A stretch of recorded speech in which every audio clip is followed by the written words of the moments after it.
Kung meron kayong mga Biblia,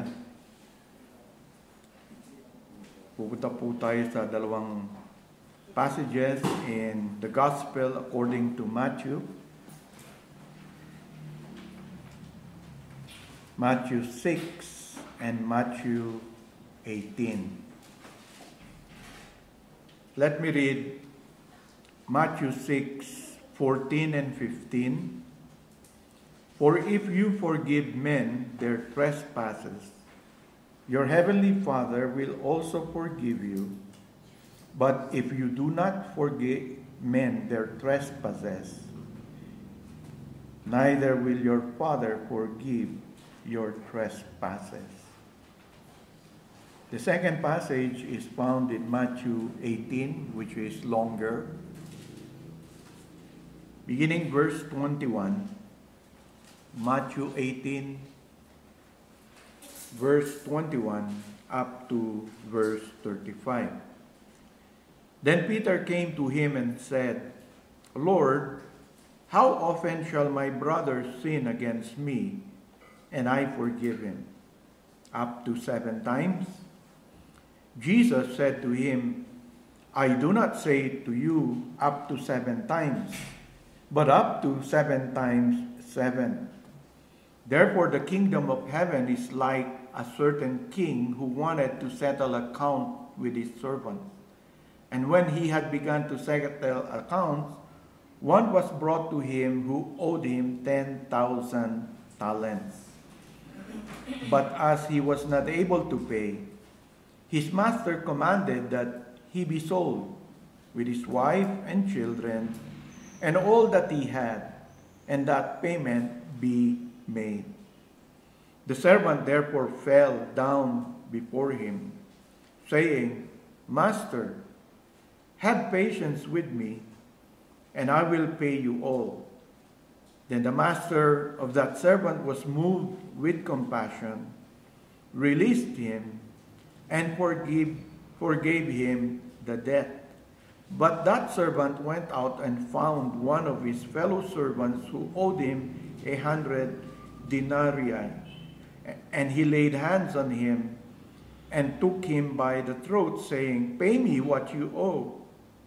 So his fellow servant fell down at his feet and begged him, saying, Have patience with me, and I will pay you all. And he could not, but went and threw him into prison till he should pay the debt. So when his fellow servants saw what had been done, they were very grieved, and came and told their master all that had been done. Then his master, after he had called him, said to him, You wicked servant, I forgave you all the debt because you begged me. Should you not also have had compassion on your fellow servant, just as I had pity on you? And his master was angry, and delivered him to the torturers until he should pay all that was due to him.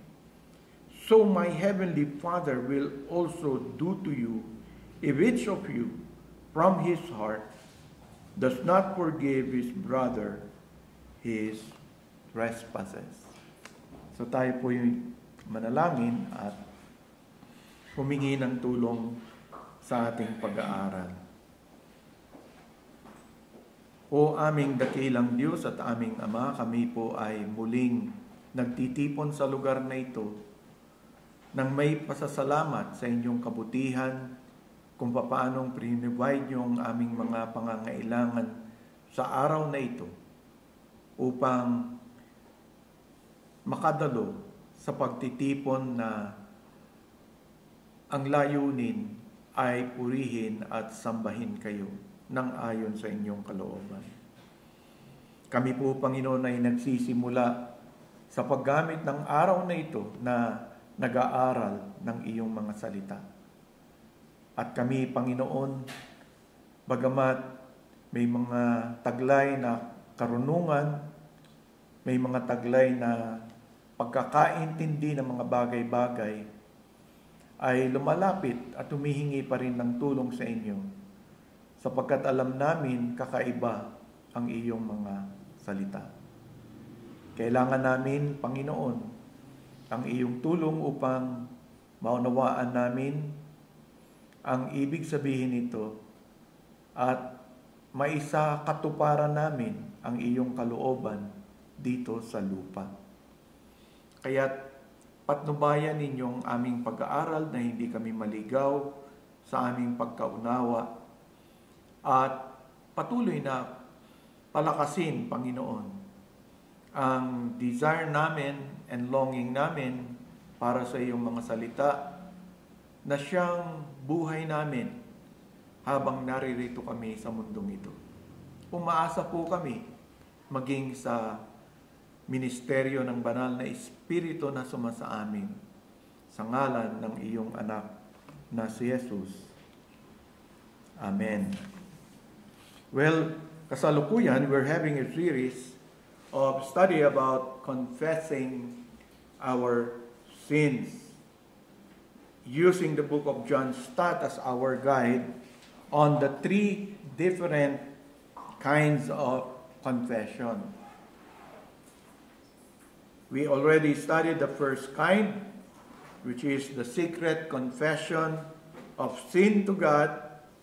It is between us and between God dahil may mga kasalanan tayo na nagagawa that is offense to God. Although alam natin lahat naman ng kasalanan ay truly offensive sa God.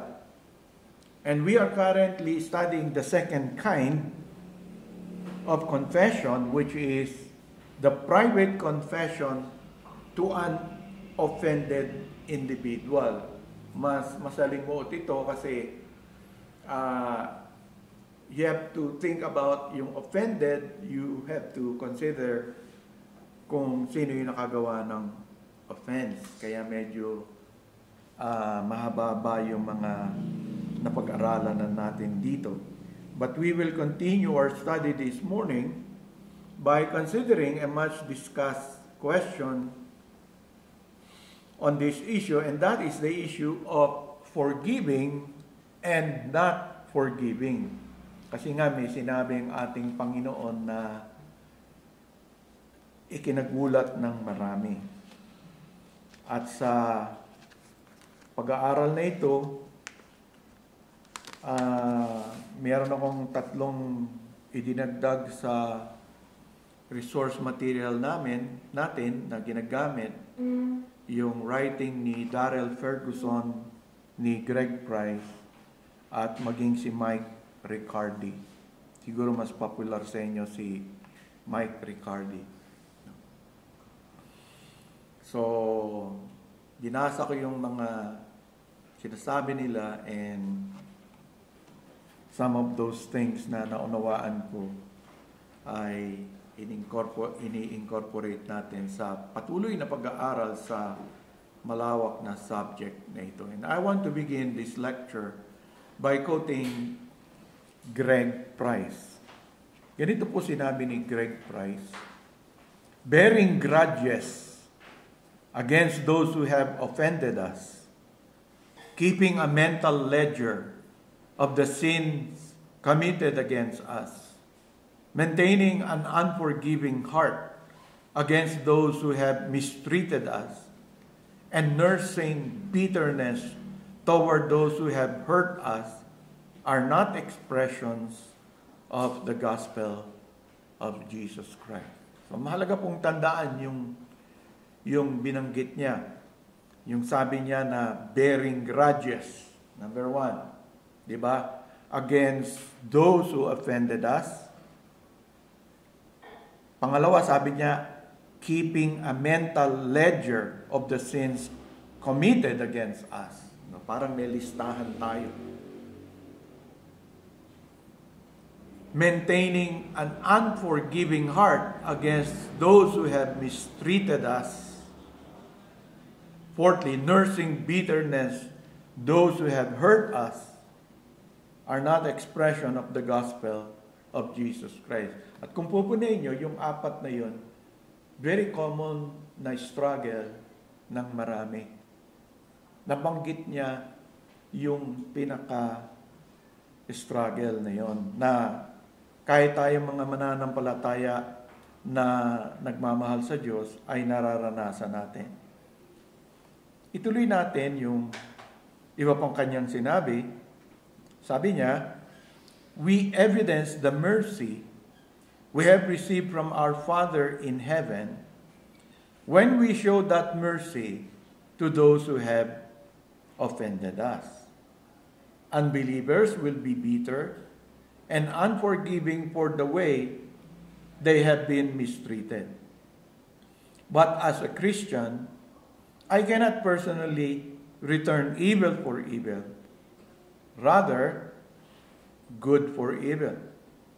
As a Christian, I cannot keep a mental ledger of offenses, but must seek reconciliation where there is damage to my relationship with others. And if the other person does not want reconciliation, I must let love cover a multitude of sins under such a time. Nursing and feeding in our minds the sins others have committed against us, or sharing them with others so that more people become involved in a disagreement and conflict, is not the way of the gospel. That is the way of the world. As we shall see, God takes these matters very seriously, and so must we, as those who profess Jesus as Savior and Lord. Diba? Kaya nga, ang practice natin dito when we are dealing with sin, when it is dealt with, even publicly after that, we express love by covering. Hindi ibig sabihin nung covering na yun, hindi ka magsisik ng repentance, no? Covering means sa atin, nung sin na nagawa is not to talk about it in groups or to share it to other churches, to other people, but only to God when we pray together. Kaya nga, ako strict ako sa ganon. No? Sa atin, para maiwasan kung ano pa man. Kasi dalawa yan na kailangan mo pagka may problema na may kinalaman sa kasalanan na kailangan pagsisihan para magkaroon ng true reconciliation. One, patience. The other, forgiveness. Magkasama kailangan yan. Hanggat hindi umaamin ng kasalanan yung tao, you have to be patient. Kaya tahimik ka lang. Patience. Because sa ganitong pamamaraan, dapat ilagay mo sa isip mo, ilagay natin sa isip natin, God is with us in dealing with sin, especially if sin that is being dealt with is discovered in a Christian. Diba? So, concerned tayo, but patience, hindi mo minamadali, hindi mo pinipuwersa. Kaya nga nananalangin ka. So, you have to be patient para makontrol yung galit mo or kung personal yon. Diba? Kailangan na ipag-pray mo, maging patient ka.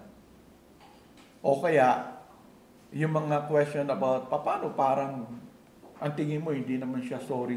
You have to be patient.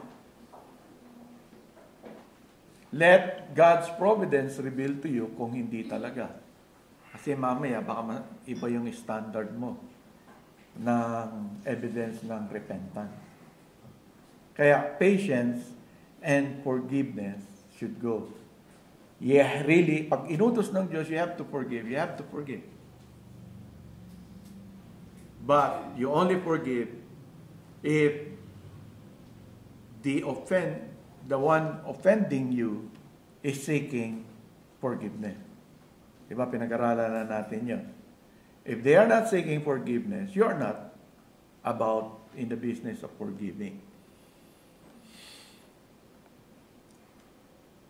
Parang sa Diyos yan. No? You have to ask forgiveness from God.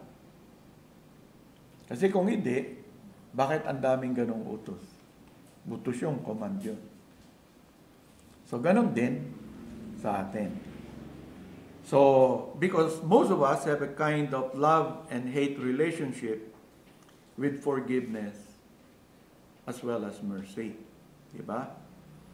Kung tayo yung nasa receiving end, you think it is the highest of all virtues, diba?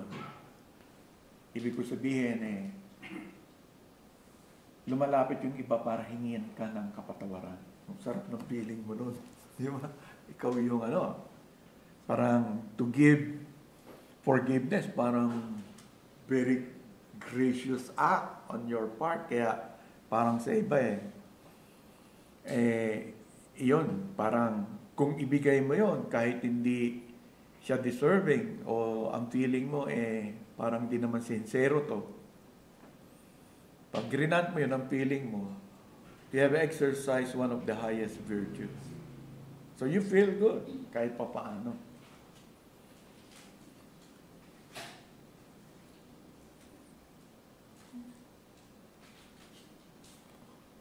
Gusto natin yun. But when you are the one that made the offense, no? And you are called for to seek for forgiveness, parang mag-struggle ka ng gusto. Parang the issue of forgiveness is no longer wonderful experience. Diba? Pag yung iba yung hihingi ng forgiveness sa'yo, parang ganda ng parang ang feeling mo wala kang kasalanan talaga. Vindicated ka sa anumang issue. Pero pag ikaw na, yun dapat humingi. Is it easy to do that? No. But there are also times na the offended party also struggle. Diba? Nag-i-struggle ka rin. Kasi nga, kung masyadong malalim yung ginawang offense, doon karamihan, pati yung offended party, mag-i-struggle in giving forgiveness. So, hindi ko sinasabing hindi ka mag-i-struggle. Pero kung mga lighter lang yun, tapos maghihingi pa siya ng forgiveness sa'yo. Parang binaliwala mo lang yun. No? And then, lumapit siya. You feel so good. No, granting forgiveness. So maraming iba't ibang experiences. And then, kahit na yung nagsisik ng forgiveness, mag-struggle din siya. Whether sincere pa talaga siya o napilitan na lang siya. Wala na akong magawa nahuli na ako sa akto Kaya yung iba, di ba? Kaya lang sila umaamin, nahuli. Kung hindi kayo nahuli, aamin yun. Kaya tayo, nagsususpecha tayo kung talagang sincero. Di ba? Kasi nga, yung pag-amin niya parang kasi nahuli sa akto ng pagkakasala. Kaya nga, there is a need to look closely sa issue na ito. At doon sa binasa nating passages, sa Matthew 6 verse 12, ang bumulaga at naging bulabog sa maraming Kristiyano ay una doon sa pagturo ng panalangin ni Jesus. Di ba? Isa doon sa itinuro niya, ganito po ang sinabi sa verse 12, Matthew 6, and forgive us our debts as we forgive our debtors. So, kung isipin mo, parang ang hinihiling mo, kung paano ako nagpo-forgive ng mga debtors sa akin, parang hinihiling mo, ganun ang gawin ng Diyos. Very dangerous prayer yun. Very fearful prayer yun. Kaya, ang tingin ko, walang Kristiyano na nanalangin ng ganyan. Doon sa tinuro ni Jesus na prayer, I don't believe this is often prayed by Christians. Alam niyo na kung why. Because, kung yun ang maging pamantayan ng Panginoon, how do you treat those who have offended you? Tapos yun ang gagawin ng Diyos sa iyo. Diba? Panalangin ko siguro, no? Forgive me from my debts, Lord. Not in the way I forgive those who are indebted to me. Kasi nakakatakot nga. Kasi nga, marami tayong struggle eh. Kahit na ikaw yung magpapatawad.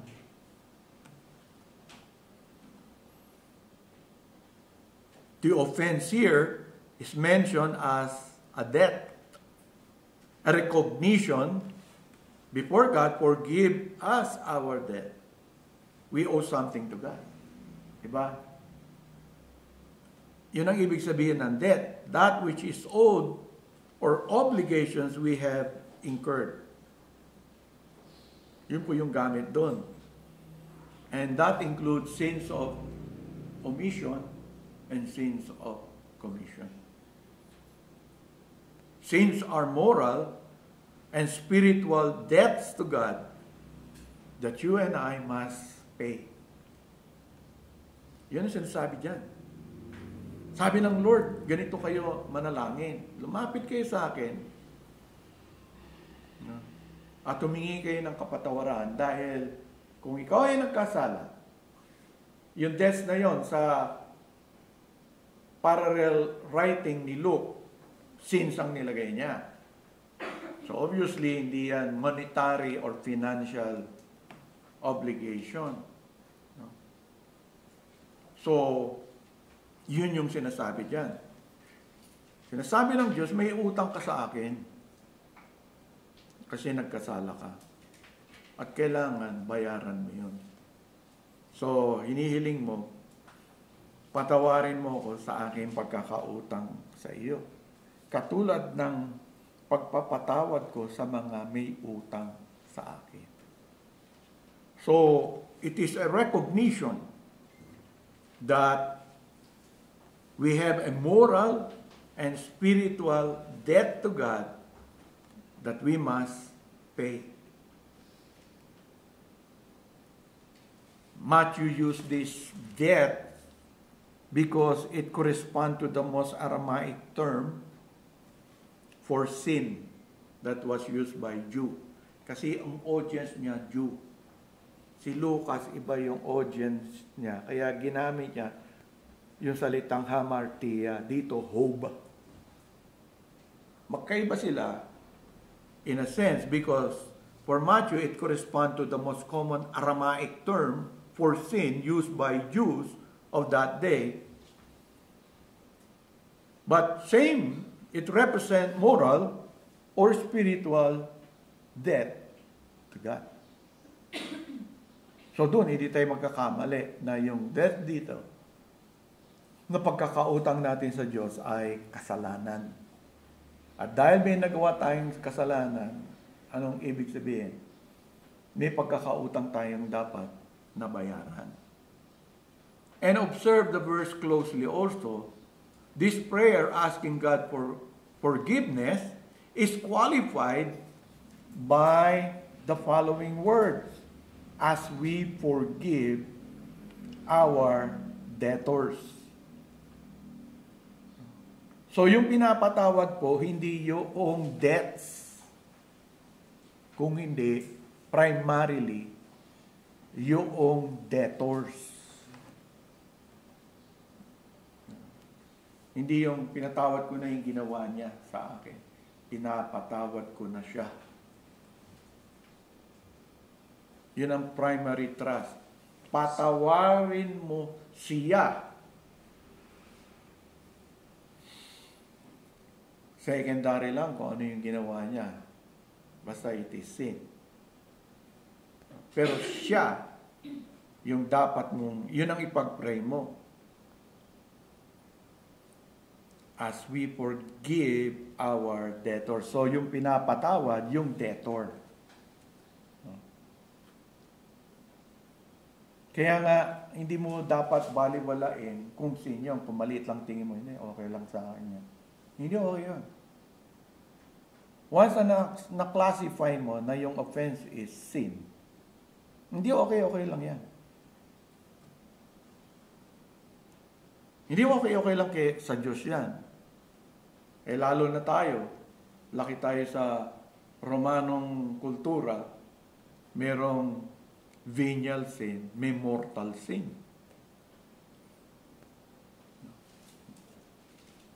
Sa mata ng Diyos, lahat ng kasalanan, ang kabayaran, kamatayan.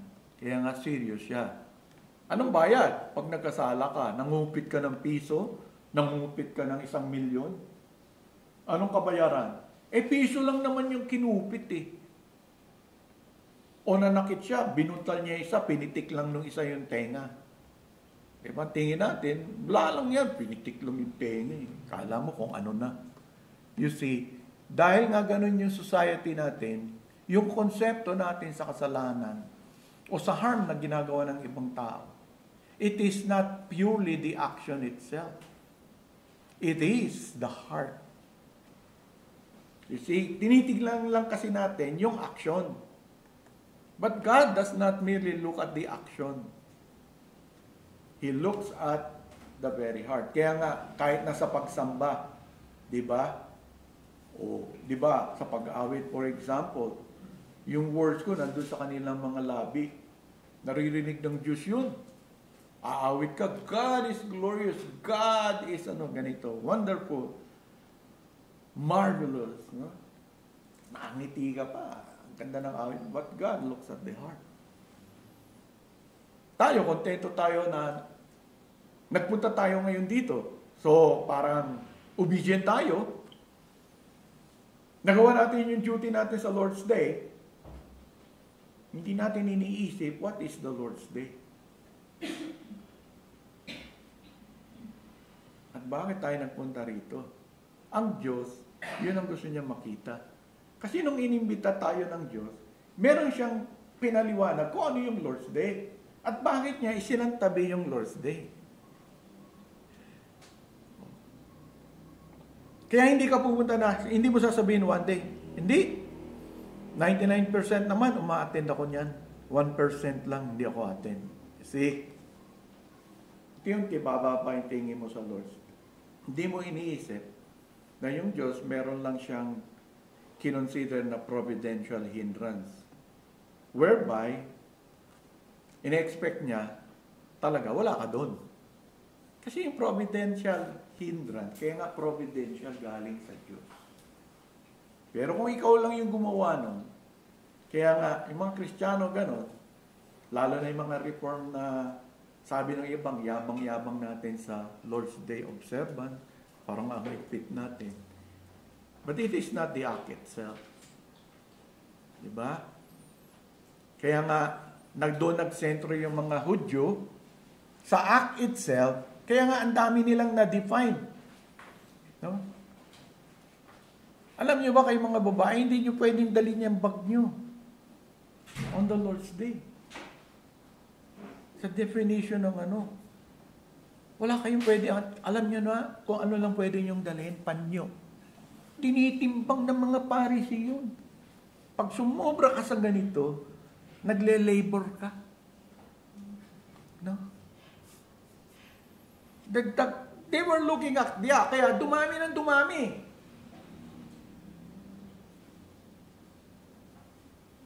Naintindihan nyo? Because if you look merely at the act, the outward, wala. Dadami ng dadami kung ano yung bawal, hindi pwede, at pwede. Kaya ako, di ba, pag tinanong nyo, anong pwedeng gawin, hindi ko kayo sinasagot basta-basta dyan. Wala akong ganun. Ang tanong ko, babalik ko lang ang tanong, what is the Lord's Day for you? What did the Lord say the Lord's Day is all about? It's all about God. It's not about your needs. Not about your happiness. It's not about whether you would be joyful today or not.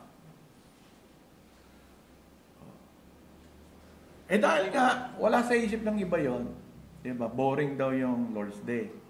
Boring yung worship natin. Tingnan mo, tayo sila, kakanta. No? So, dagdagan natin ng ibang element para maging joyful naman tayo. Joyful worship. What is a joyful worship? What? Joyful music. Pag solemn na, kaya nga kita mo, yung act, minsan natatawa ako sa worship eh.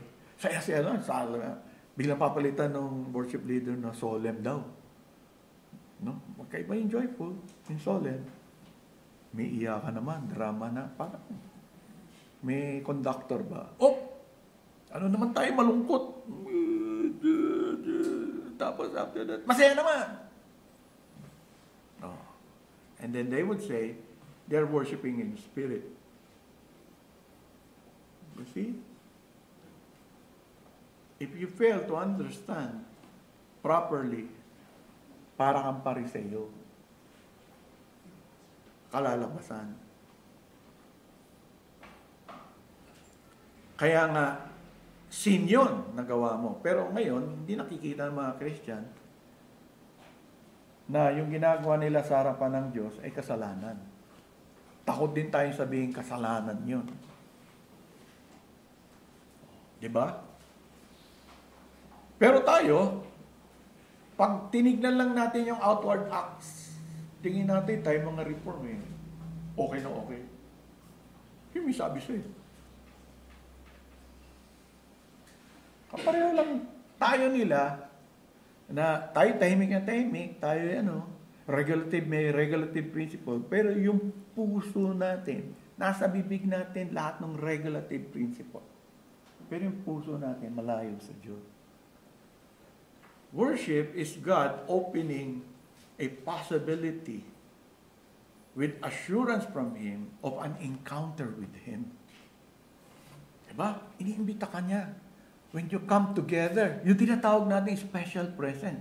It is an invitation to a corporate body to have a very blessed, a very different kind of encounter with God that not even private worship with God can be at par with it.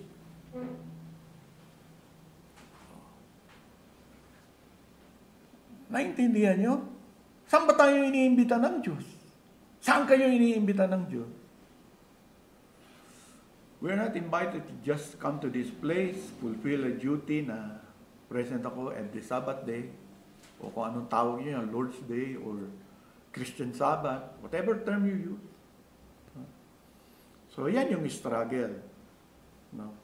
At yung principle na yon should also be considered. Forgive us our debts as we forgive our debtors. Kasi later, sasabihin ni Christ, if you won't forgive, I will not also forgive you.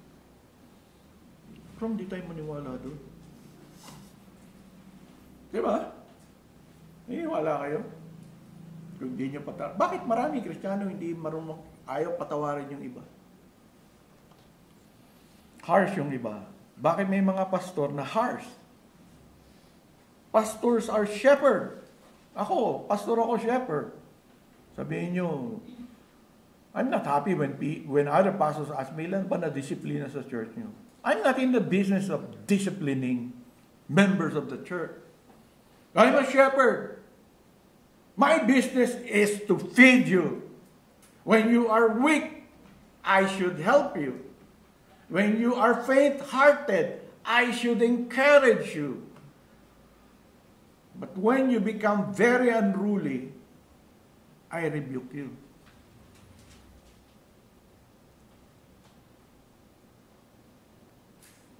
Yun ang role ng shepherd. At sabi ng Panginoon, yun din ang role ng bawat isa sa atin. Kaya lang, kung parang maging katulad ka ng mga Pariseo, then you begin to be very strict. You would apply some rules na kung itetest mo ng scripture, baka hindi tumayo. Di ba, ang turo ko sa inyo, pag may issue, i-gather mo lahat ng verse na alam mo sa ngayon na may bearing doon sa issue. Kailangan mag-balance yun. Kahit sa discipline, kahit sa anong issue. Kasi, doon nga nagagalit si Jesus. Kung ano-anong ginagawa ng iba. So, kaya nga, tinitake note ko kayo, qualified yung asking our forgiveness, kini-qualify yon by this word, as we forgive our debtors. And secondly, ang dapat patawarin mo yung tao, primarily. So, doon ka sa tao nakatingin. Kaya nga, reconciliation eh. Dapat maiayos yun.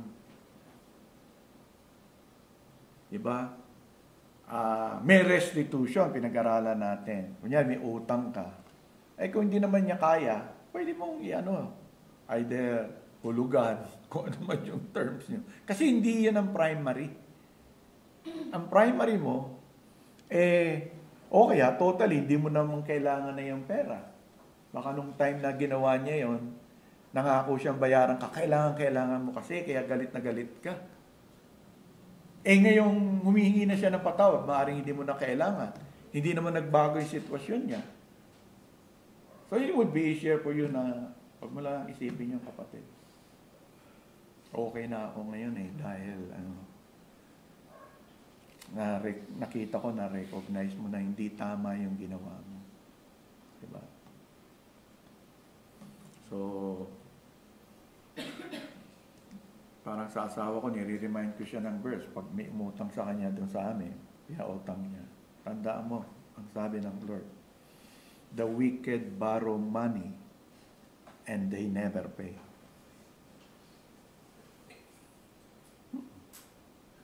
Kayo, di ba? Maraming umutang ng pera. Ang babait pag umutang sa bayaran. Parang ikaw yung kawawa. Parang ikaw na yung Ako hindi ako nasusurprise doon. So pinaghahandaan mo yun because God said, the wicked borrows money and does not pay. May iba naman nagbabayad, pero normally, kasabihan kasi yon. Hindi yan absolute, in a sense. Diba sa kawikaan. Kaya sinasabi ko sa asawa ko, relax ka lang. You lend money to an unbeliever, that's your decision. No? Kahit nangako siyang bayaran ka, hindi ka binabayaran niya. Huwag ka magalit, relax ka lang. Nasa Bible yun ginawa mo yan. I hope hindi mangyari kung Kristiyano yung kausap mo. Inutangan ka ng Kristiyano. Kaya nga ako, hindi ko ini-encourage yung utangan sa ating samahan. Tulungan. Kung kailangan mo talaga, produce natin. Tulungan ka namin. Wala ka na nga, utangin mo pa. Ngayon, kung may sure kang pambayad, sure ka talaga, 100%. Hindi pangako ng iba. Kasi may umuutang, yung bayad nila, pangako ng iba. Sabi ng tatay, sabi ng kapatid ko, bibigyan niya ako ng 1,000. No? Next week. So, bumutang ako, bigyan mo ako 1,000. Bayaran kita next week. Pero kung hindi ko sinabi sa iyo na yung pambayad ko, pangako ng iba. So, pag hindi nagbigay yung kapatid ko, hindi kita mabayaran. So, magulo. Ganyang kagulo ang relasyon pagdating sa debtors. Ganon din tayo sa Diyos. Mga Kristiyano, wag po kayong mangangako ng kung ano-ano sa Diyos. Diba? Sabi ng Diyos, pag nangako ka sa akin, habulin kita dyan. Mabuti wag ka na lang mangako. Dinidiscourage tayo ng Bible to make a vow.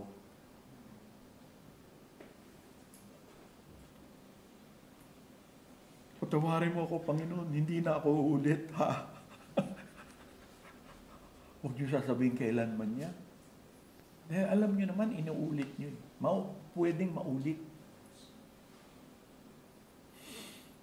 ang hilingin mo, tulungan mo akong maging overcomer. Maging victorious sa Christian living ko. Pero yung mga ngako ka, hindi ko na po ulitin. Talaga, promise po. Yung unbeliever, mga ngako pa using the name of the Lord. Diba? Yung mga pexman, yung mga bata. Ewan ko kung uso pa ngayon yan. No? O yung mga tamaan man ako ng kidlat mula sa langit. Mga ganun. Natatawa tayo, pero people are like that. Take note also that this is not the prayer of an unregenerate sinner. Diba? Kasi doon sa context, mga disciples ni Jesus yun. Kaya nga sabi, the disciples' prayer. Diba tawag ng iba doon? Hindi naman the Lord's Prayer. Yung Lord's Prayer nandun sa priestly prayer niya. Ito, the disciples. So, this is not the prayer of an unregenerate sinner, but the supplication of a saint who has sinned. Sabi niya, kung kayo magkasala sa akin, itong solusyon, kailangan humingi ka ng kapatawaran sa akin. Kasi pag nagkasala ka, nagkautang ka sa akin, dapat mong bayaran yung utang. Ang sabi ng Diyos, marirelease ka if you ask forgiveness. Pero meron siyang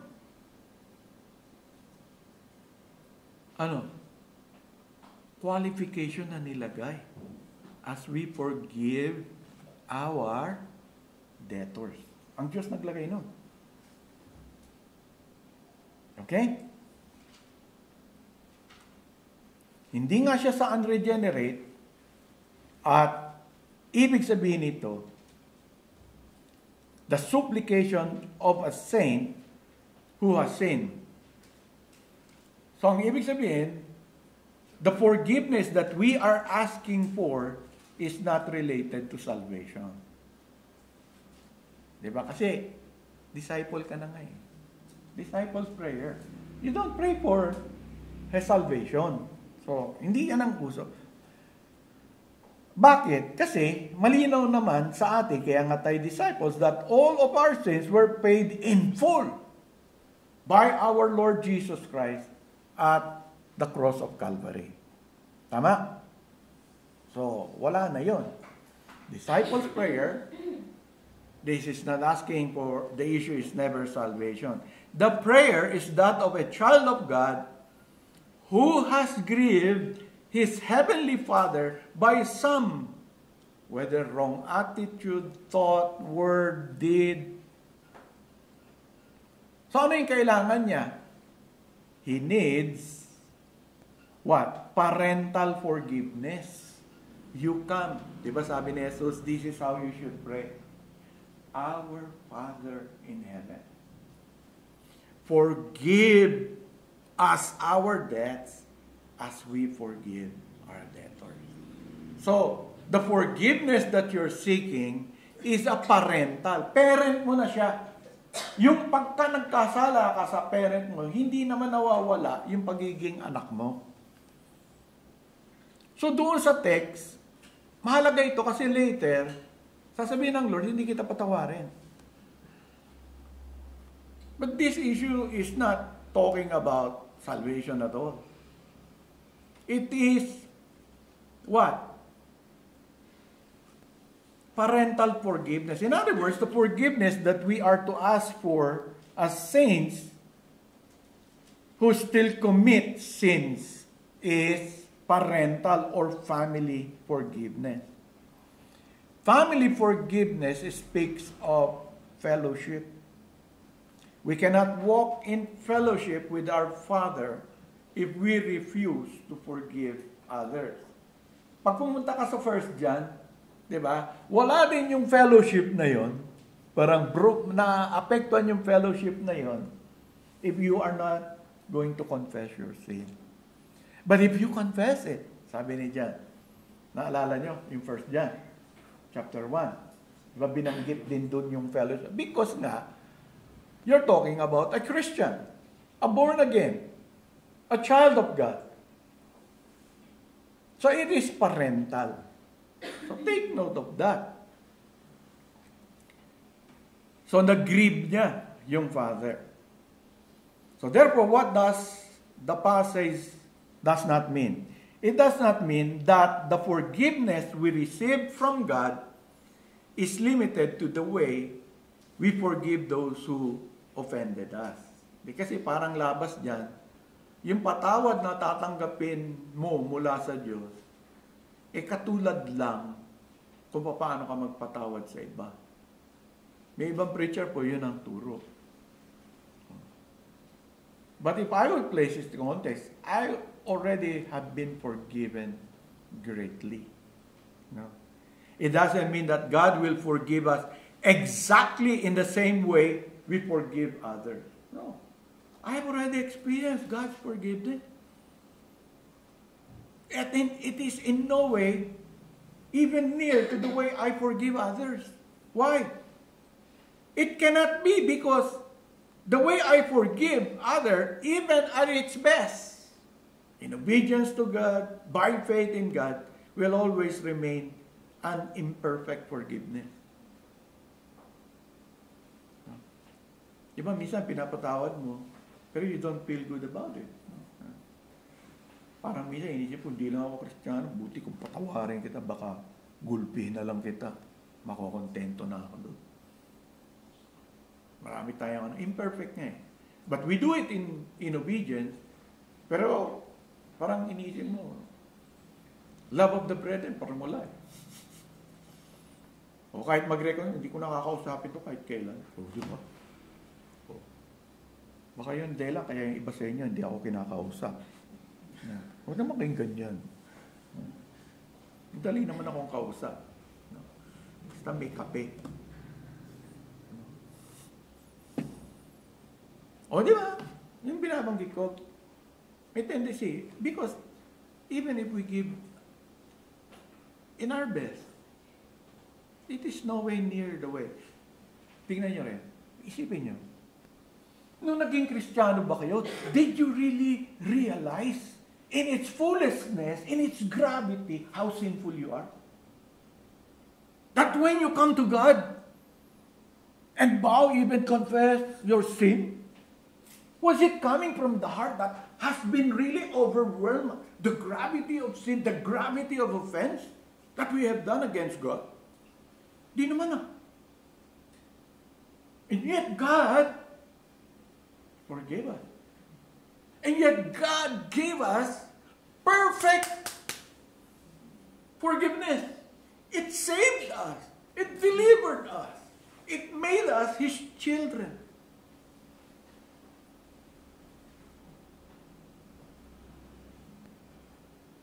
So we're not talking about that.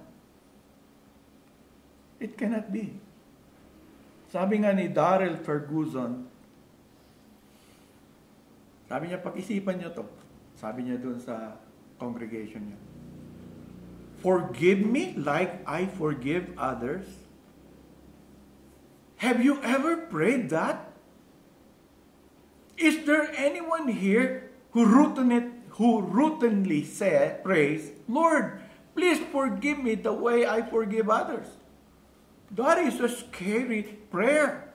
For many people, that prayer would be signing their own death warrant. Most of us would probably be more inclined to pray, whatever you do, Lord, don't forgive me the way I forgive others. Don't let your forgiveness of me be anything like the way I forgive others. Why? Because it is imperfect. Hindi naman siguro tayo tinuturuan ng Lord na manalangin na ng ganun.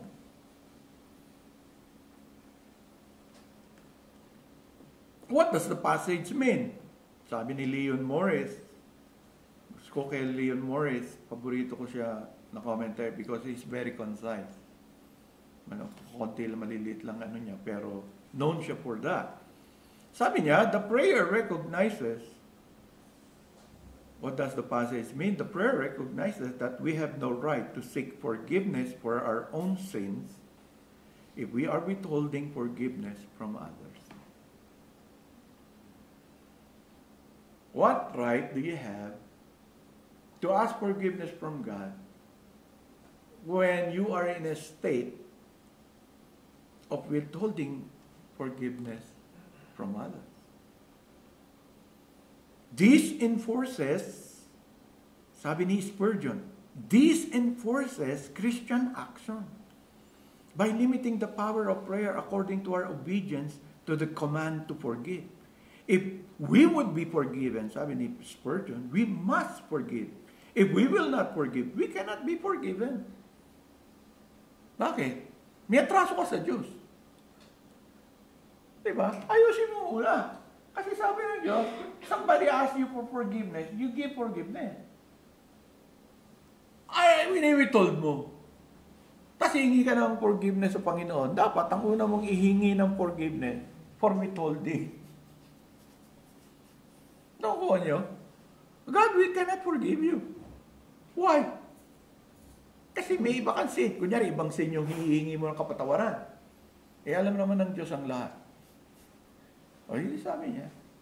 Eh, pag hindi mo ginawa yan, paano kita patawarin? Eh, kasalanan din niya sa akin eh. Withholding forgiveness due to others.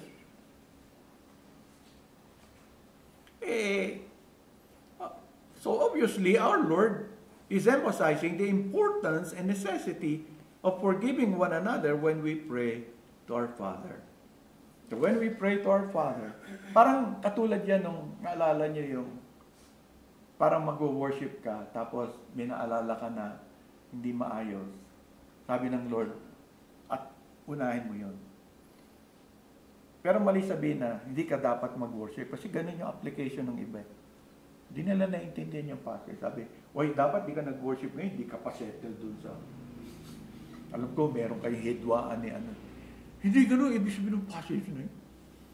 No, minsan ibang Kristiyano, kung ano-ano pinagsasabi. Magkaaral ka, mabuti hindi ibig sabihin yan. Ito rin yung principle nun. Diba? Ina-apply lang in a different situation. Ano yung situation? Meron kang hindi inaayos. And then you will come before God. Magiging issue before God yun sa'yo.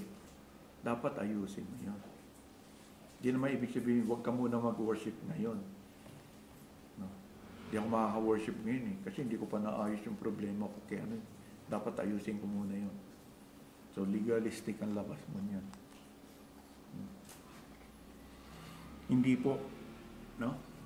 So maingat lang tayo minsan sa pag-apply. Ang sinasabi dito, forgiveness from the Father depends on forgiveness dispensed to others. Because as I already mentioned, this forgiveness relates to fellowship within the family of God. Diba yun yung context natin? Hindi ko maano. Kasi mahirap pag unbeliever kasi kung ayaw niya. Sa Kristiyano, hindi pwede yun. Ayaw mo. Tumitindi yung kasalanan. Kaya nga, tumitindi rin yung parusa, di ba? You come privately. Sabihin mo doon, kunyari ako, pastor, I come privately sa'yo. Ayaw ka makinig. Next time around, kung dalawa kami ni Ranji, baka kasama ko si Ranji. Dalawa na kami. Pag ayaw pa din, anong ginagawa mo? You bring it to the church. Kasi nag-escalate siya. Pero dapat sundin mo yung procedure. And finally, kung hindi, you excommunicate, you treat him like you treat an unbeliever. So you have to be patient. Kasi God is not yet finished. Baka later on, mag-repent siya. Kaya nga, patience and so, hindi ka agad mag-get sa impyerno punta na. Huwag tayo magsalita ng gano'n. Eh, di ba sabi, you give him to, parang you give him sa Satan. You give to the world because this world is ruled by Satan. Diba, you treat him like that. Diba? The rest are under and he will become like that. So, maingat lang tayo sa bagay na yun. It relates to fellowship within the family of God. It is not that God will use your forgiveness as the standard for how He forgives you, but that your willingness to offer your imperfect forgiveness is the condition, not the cause. Magkaiba po yung cause, yung condition. It is the condition for receiving God's perfect forgiveness. The person seeking forgiveness must first have taken forgiving action with respect to those who have sinned against him. Dapat may action kang gawin, no? Kung sinisik mo yung forgiveness ng Lord, with respect naman to those who have sinned against him. So sabay mong, they parang dito sa sentence, nag-occur sila at the same time. So, learn to differentiate cause and condition. When we forgive one another, that does not make us deserving of God's forgiveness. Diba? Hindi naman. It is simply the condition that enables us to receive God's forgiveness. Magkaiba yun. Diba? Ano ba yung cause ng forgiveness ng kahit sino man na nagkasala? Ang Diyos. Hindi ikaw. No. Kaya nga nalito yung iba sa bagay na ito. But yan po yung major trust. Your willingness to offer forgiveness is the condition for receiving God's forgiveness. Yung willingness mo. No. And this is repeated in other occasions. In Matthew 6:15, if you forgive men their trespasses, your heavenly Father will also forgive you. But if you do not forgive men their trespasses, neither will your Father forgive your trespasses. In Mark 11:25, and whenever you stand praying, if you have anything against anyone, forgive him, that your Father in heaven may also forgive you your trespasses. But if you do not forgive, neither will your Father in heaven forgive your trespasses. Luke 6:37, judge not, and you shall not be judged. Condemn not, and you shall not be condemned. Forgive, and you will be forgiven. So nakikita mo paulit-ulit in different situations yung turo. So the question for us is, do we really believe our Lord's statement here that your willingness to offer forgiveness is the condition for receiving God's forgiveness? Do you consider God's forgiveness conditional? Many people, sometimes Christians, don't like that statement. Sabi nila, Armenian yata yung pastor na yan. Well, bakit ganon? Because a lot of people are listening to the idea that God's love is totally unconditional. Mantra yan eh. Na nire-repeat araw-araw ng kung sino-sino. Diba? The word unconditional never appears at all in the Bible. Never appears. Show me any passage that will tell you that the love of God is unconditional. I'll change my statement. Kung may makita ka, mapakita ka sa atin.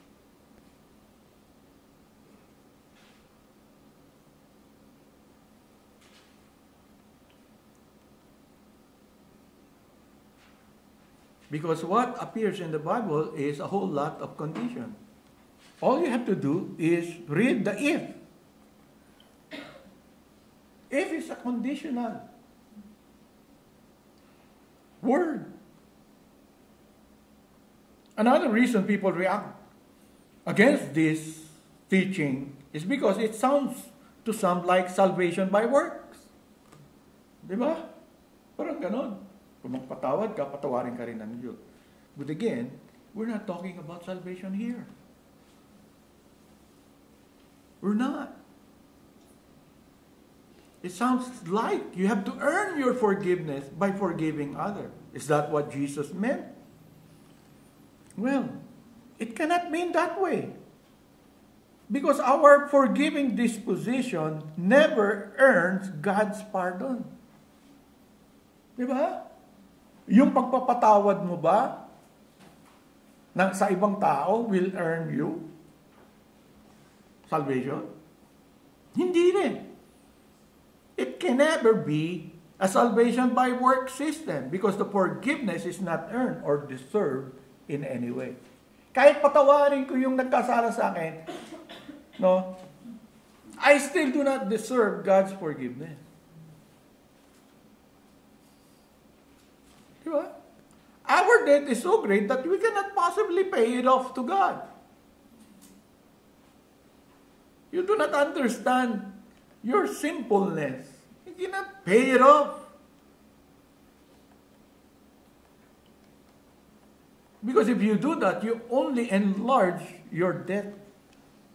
Pinalalaki mo yung utang mo sa Diyos. You're rejecting the solution that God made. No, you're insulting God.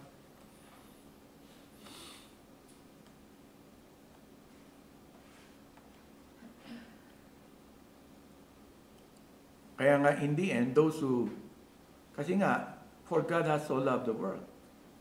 Now, in the end, you choose to reject that love. That's why hell is there. Everlasting condemnation.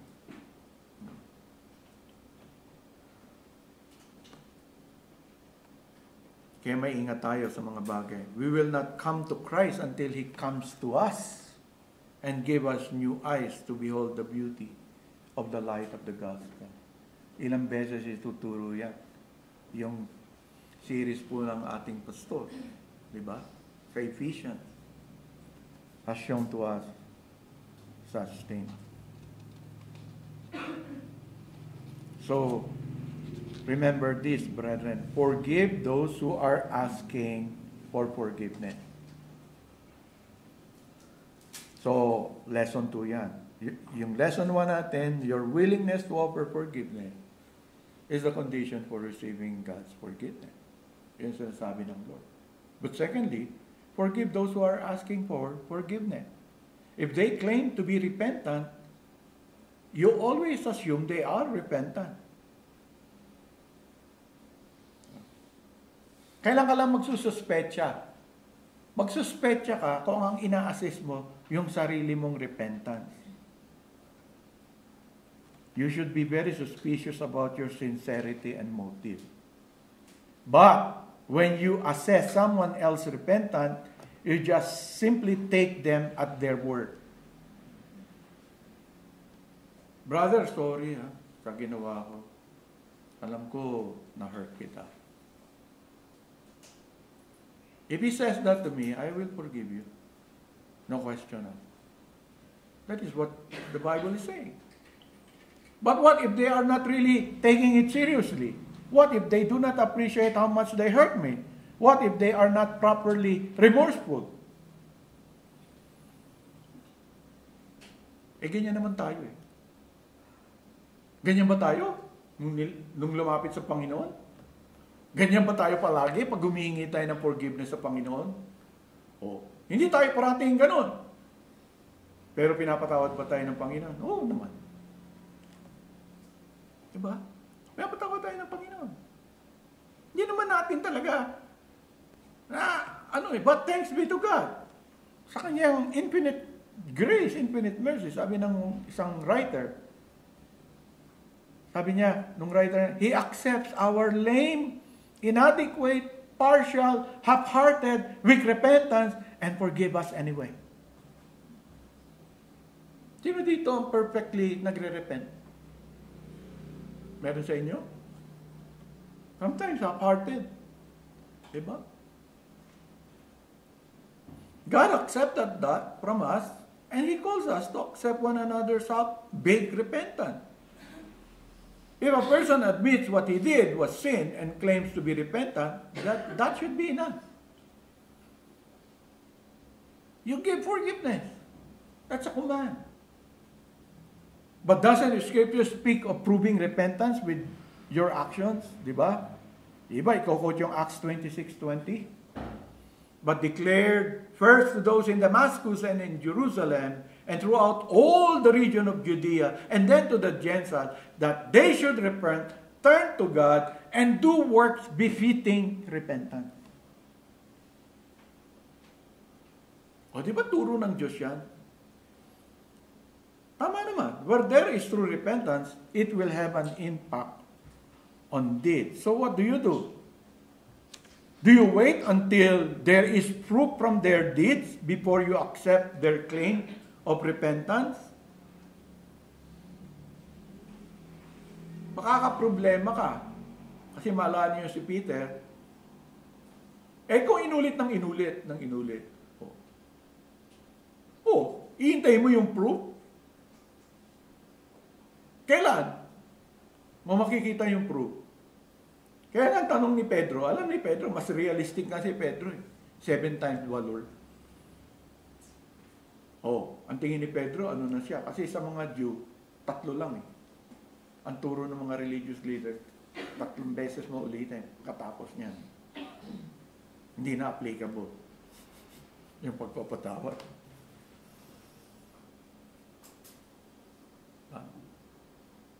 O kinuha niya yan yung kabaligtaran nung sa Genesis, yung mga anak ni, naalala niyo yung kasalanan niya, sila Lamek. Ganyan yun. Pero anong sabi ni Jesus? Diba? Infinite times infinite times infinite. Literally, yun ang ibig sabihin no? 70 times 7. Sabi nung ibang tinitingnan yung paggamit ng 7.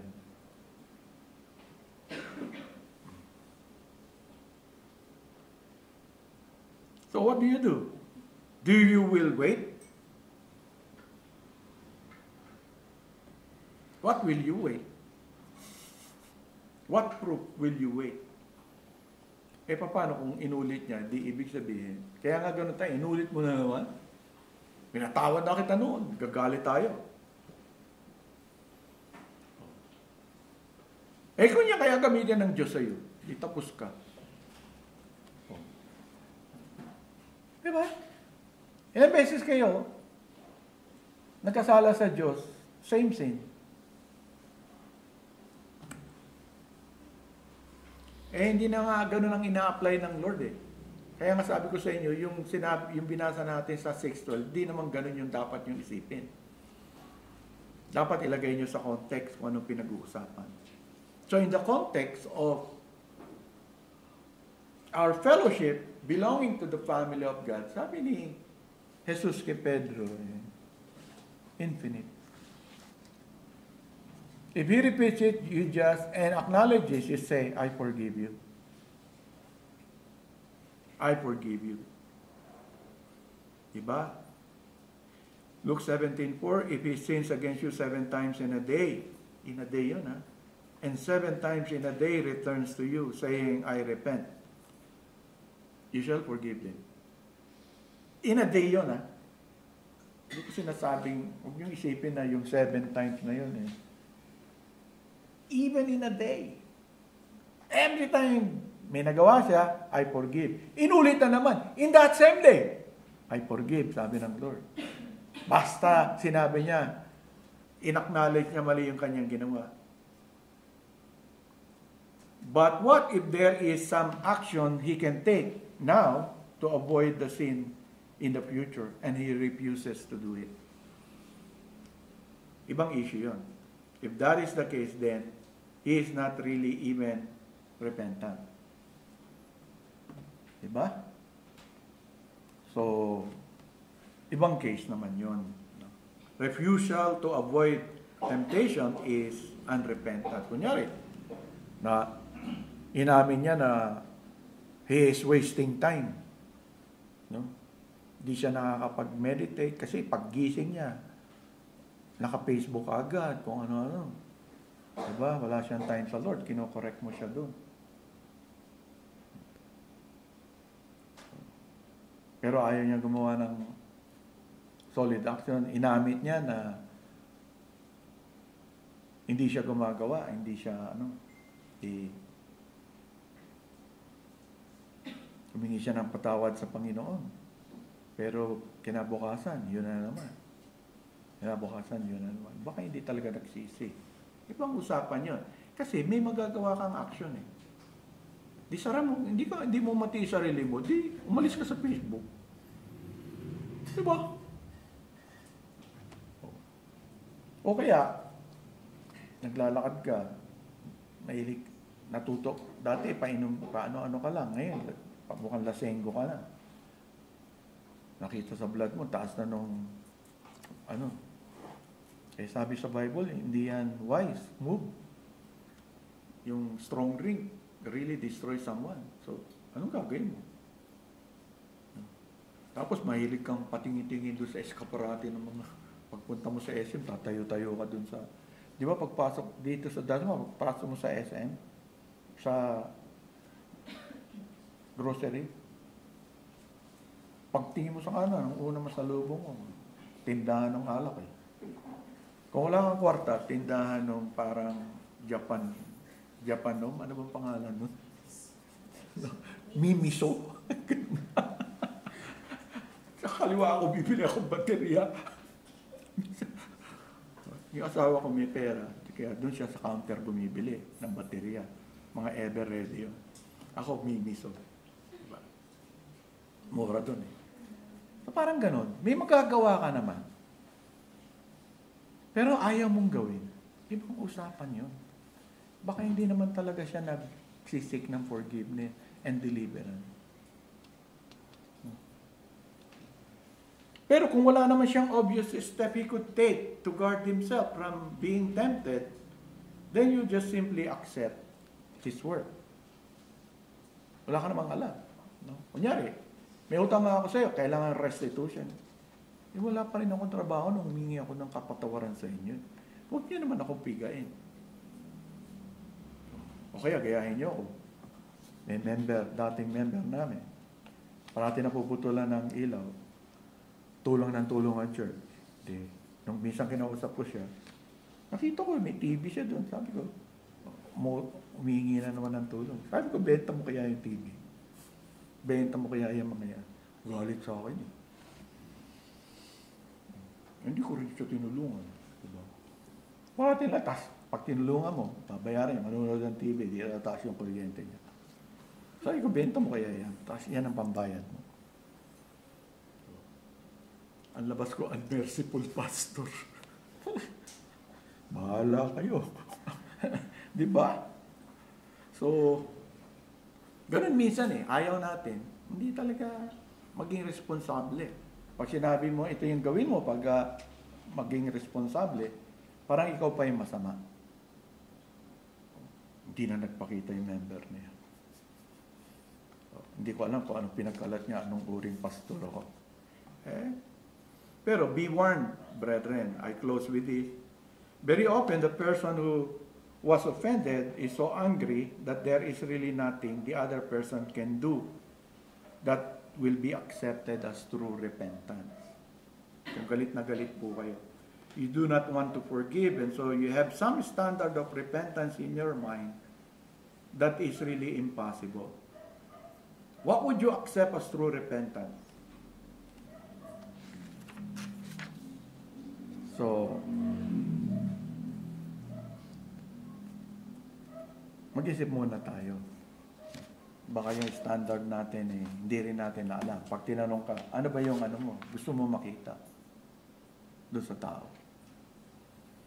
So, the command is, take it as his word until God, in God's providence, He will show otherwise. Minsan na-criticize na rin ako sa church dahil parang easy forgiveness. Humingi naman ng patawad, tumayo sa church. Kung hindi siya sincere, no? Talaga, siya rin ang kawawa eh. Which yun nga nangyari sa kanya. Nagkaluko-luko pa rin yung buhay niya. Same problem. Ngayon, hindi siya sumasamba sa Diyos. Same problem. Ang Diyos na bahala doon. Pero nung lumapit siya sa akin, finally, inacknowledge niya, mali siya. Hindi tama yung pinagagawa niya. Sabi ko, dapat may mga nakakaalam na publicly ng ginawa mo. O, edi tumayo naman siya. Pero hindi ibig sabihin, tumayo, ayos na. Di ba yung sinasabi ko sa inyo? Action is not. Pero it begins there. Pero kung yung puso mo hindi tama, wala din.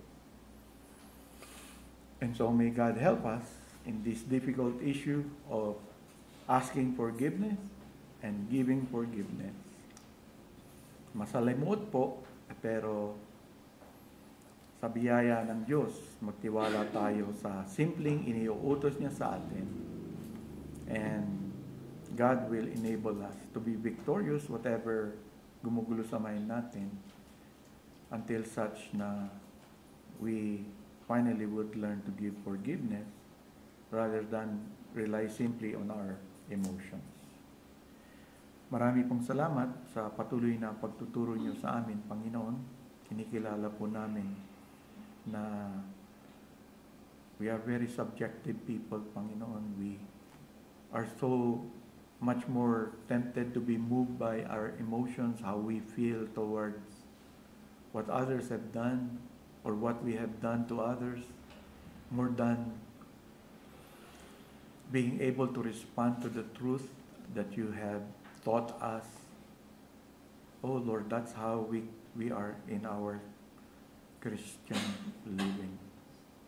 And we do continually trust you that in all of these things, we will be able to mortify the remaining sin related to this issue, and at the same time, grow in grace as we obey your command to us with regard to this issue.